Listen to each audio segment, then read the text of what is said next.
कहो गायत्री, क्या काम था तुम्हें मुझसे? काजल, वो मुझे तुमसे शीतल के बारे में कुछ पूछना था। अब और क्या पूछना चाहती हो तुम शीतल दी के बारे में? हाँ, शीतल की तबीयत कैसी है? उसकी तबीयत जैसी भी है, इसकी जिम्मेदार तुम हो। तो तुम्हें भी लगता है कि शीतल सचमुच पागल है? क्या?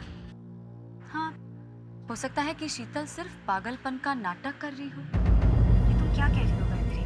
जरा सोचो काजल, इससे पहले भी शीतल ऐसे कई खेल खेल चुकी है ना?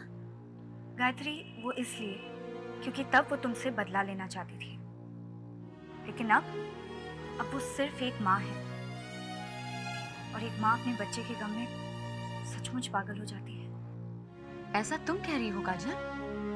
क्या मतलब? तुम्हारी माँ भी तो यहाँ। गायत्री,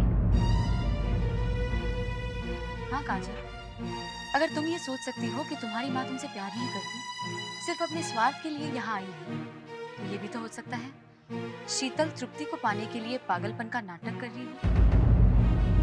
अपने स्वार्थ के लिए ये सब कर रही है। ना मेरी माँ कोई नाटक कर रही है और ना ही शीतल दी। तो क्या तुमने अपनी माँ को माफ कर दिया?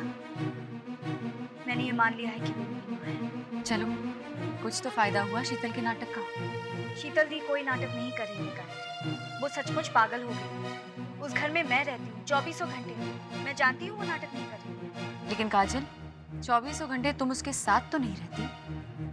वो अपने कमरे में बैठकर क्या सोच रही है, क्यों सोच रही है, क्या ये तुम जानती हो? क्या तुम ये बता सकती हो कि इस वक्त शीतल क्या सोच रही है, क्यों सोच रही है? क्या तुम ये सब जानती हो काजल? जानती तो तुम भी कुछ नहीं हो गायत्री, फिर भी तुम ये कैसे कह सकती हो कि वो नाटक कर रही है? क्योंकि मैं शीतल को अच्छी तरह से जानती हूँ।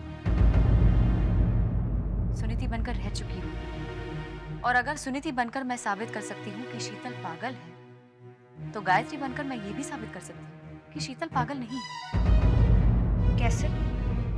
काजल, उसके लिए मुझे तुम्हारी मदद की जरूरत है। मेरी मदद?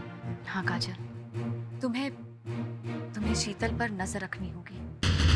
और तुमने ये कैसे सोच लिया कि मैं तुम्हारी बात मान जाऊंगी? क्योंकि तुम एक अच्छी बेटी हो काजल, और तुम ये नहीं चाहोगी कि किसी बेटी के साथ नाइंसाफी हो।